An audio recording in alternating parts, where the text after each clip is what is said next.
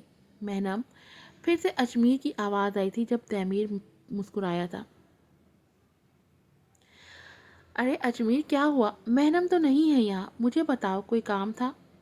مہنم کو تنبیہی نگاہوں سے دیکھتا ہوا واش روم کی طرف بڑھا تھا جبکہ مہنم غصے سے اس کی پوچھ دیکھ رہی تھی۔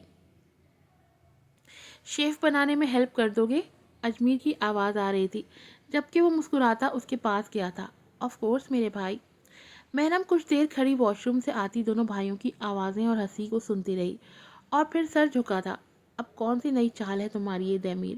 اب کیا کرنے لگے ہو تم؟ دانت پیستی وہ خود سے کہتی اب اپنی کلائی کو دیکھنے لگی جہاں دہمیر کی انگلیوں کے نشان بن گئے چکے تھے۔ فاقہ زدہ چہرہ، اندر کو دھسی سیاہ آنکھیں، دھوپ کی تمازہ سے جھلستے بدن، بھوک سے بےحال ان کے وجود۔ وہ سب بیٹھے ایک دوسرے کو چہروں کو دیکھ رہے تھے۔ ان کا سب لے گیا تھا سیٹھ حشمت۔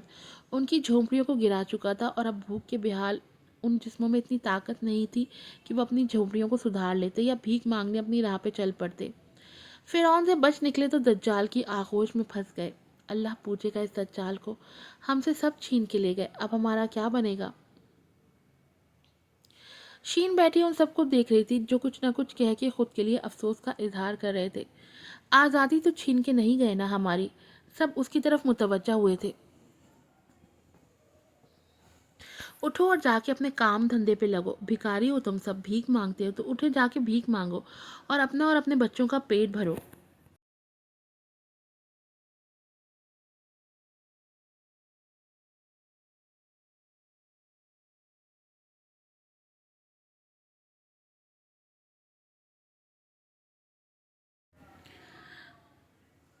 بنے بنائے کھانے کی دیگیں نہیں بانٹنے آ رہا یہاں کوئی، اٹھو۔ شین کہتی اپنی جگہ سے اٹھ کھڑی ہوئی تھی۔ ان سب کے چہروں پہ تحریر مایوسی اسے غصہ دلا رہی تھی، تبھی اپنا تھیلا اپنے کندھے پہ منتقل کر کے وہ تھکے تھکے قدم اٹھاتی اس بستی سے نکل رہی تھی۔ باقی سب اسے جاتا دیکھ رہے تھے کہ امیروں کا مقابلہ وہ غریب نیچ ذات کے لوگ نہ کبھی کر سکے ہیں نہ کبھی کر پائیں گے۔ اس کا تو میں ابھی پتہ کرتی ہوں اب کون سی نئی چال ہے اس کی۔ اجمیر ٹھیک کہتا ہے کمینہ۔ دانت پیستی وہ دہمیر کے کمرے میں کھڑی تھی۔ آج وہ پہلی بار اس کے بیڈ روم میں آئی تھی۔ پہلے تو بنا پلکے جھپکائے اس کے روم کو دیکھتی رہی اور پھر یاد آنے پہ کہ وہ کس لیے یہاں آئی ہے لب بھینچ کے ادھر ادھر دیکھنے لگی۔ اس کی دراز چیک کرنے لگی۔ ڈریسنگ روم میں جا کے وہ ادھر ادھر نظریں دوڑانے لگی۔ اس کے سلیقے کی وہ پہلے سے شیدائی تھی اور اب غصے سے پورے ڈریسنگ روم کو گھورتی وہ اپنے مطلب کی چیز ڈھونڈنے لگی۔ دل کرتا ہے پورا ڈریسنگ روم برباد کر دوں اس کا۔ دانت پیستی اپنی سوچ پہ عمل بھی کر لیتی جب اچانک آہٹ پہ وہ سیدھی ہوئی تھی۔ نظریں گھما کے ڈریسنگ روم کے کھلے دروازے کی طرف دیکھا، ایک سایہ سا نظر آیا۔ دہمیر، شٹ، اف، شٹ شٹ کیا کروں؟ آہٹ قریب محسوس ہوئی تو تیزی سے وہ وارڈروب میں بیٹھ گئی۔ دہمیر وہی دراز میں سے اپنی فائل ڈھونڈنے لگا۔ اس کے فرشتوں کو بھی خبر نہیں تھی کہ مہنم اس کے ڈریسنگ روم کو شرف دیدار بخش چکی ہے۔ مہنم جو چپکے سے اسے دیکھ رہی تھی جب اچانک اس کے موبائل پہ کال آنے لگی، وائبریشن کی آواز پہ باہر کی طرف اٹھتے قدم رک گئے۔ دہمیر ادھر ادھر دیکھنے لگا۔ اف، تیزی سے کال کاٹتی وہ کبوتر کی طرح آنکھیں بند کر گئی تھی۔ جب پھر سے موبائل وائبریٹ ہوا تھا اور دہمیر اسی وارڈروب کے سامنے کھڑا تھا اور کھولنے پہ سامنے مہنم کو بیٹھا دیکھ کے چونکا تھا۔ تم؟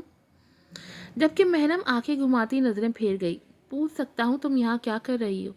دہمیر ابرو اچکائے اسے دیکھنے لگا جبکہ وہ کندھے اچکا گئی۔ تمہارے کپڑوں کو آگ لگانے آئی تھی۔ اس سے پہلے دمیر کچھ کہتا مہنم تیزی سے اٹھ کے وارڈروب سے باہر آنے لگی۔ ہٹو سامنے سے۔ اف چوری اوپر سے سینہ زوری ہیڈا فیس۔ سنجیدگی سے اپنی بات کہتا وہ اب مہنم کو دیکھ رہا تھا۔ شوخا پن آن اٹ سپیک کہتی وہ موبائل کان سے لگائے آگے بڑھی تھی۔ ہیلو، او اچھا، ہاں میں ابھی آ رہی ہوں۔ دمیر جو اس کے پیچھے پیچھے ہی آ رہا تھا، پینٹ پاکٹس میں دونوں ہاتھ ڈالے، وہ مہنم کو ہی سنجیدگی سے دیکھ رہا تھا۔ مہنم لب بھینچے آگے بڑھی تھی۔ ویسے بتایا نہیں میرے روم کو شرف کیوں بخشا گیا صبح صبح؟ اس کے سوال پہ مہنم کے قدم رکے تھے۔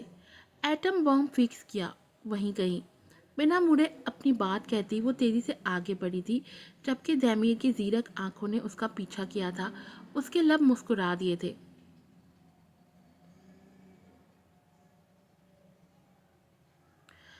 میں وہ کھلونا چاہتی ہے۔ چھوٹی سی معصوم سنہری آنکھوں سے اپنے باپ کو دیکھتی وہ کھلونا چاہ رہی تھی، جسے لینے کی اجازت صرف امیروں کے بچوں کو ہے، ان جیسے لوگوں کے لیے نہیں جو ایک وقت کی روٹی کے لیے ہاتھ پھیلا کے بھیک مانگتے ہیں، کبھی دھتکار کی مار کھاتے ہیں تو کبھی گالی سنتے ہیں، اور ملتا وہی ہے جو وہ اونچے طبقے کے لوگ چاہتے ہیں۔ اس کمزور ناتواں شخص نے ایک نظر اس اونچی دکان کو دیکھا تھا اور پھر اس معصوم آنکھوں والی بچی کو۔ گھٹنوں کے بل اس کے سامنے بیٹھا تھا، آنکھوں میں نمی تھی اور جب بولا تو آواز کانپ رہی تھی۔ بیٹا، تیرے ابے کے پاس اتنے پیسے نہیں ہیں۔ دل میں ڈر سا تھا بچی ہے ناسمجھ ہے کہیں ضد نہ کرنے لگ جائے، لیکن برعکس اس بچی نے اپنا ننھا سا ہاتھ اس شخص کے چہرے کی طرف بڑھایا تھا، نرمی سے اس کے گال سہلائے تھے۔ کوئی بات نہیں، چلیں ابا۔ پارٹ 1 یہیں پر ختم ہوتا ہے، 2 منٹ کے بعد ہی اس کا پارٹ 2 اسٹارٹ ہوگا، تو چینل کو وزٹ کرتے رہے گا۔ پھر ملوں گی آپ سے نئی ایپیسوڈ کے ساتھ۔ السلام علیکم۔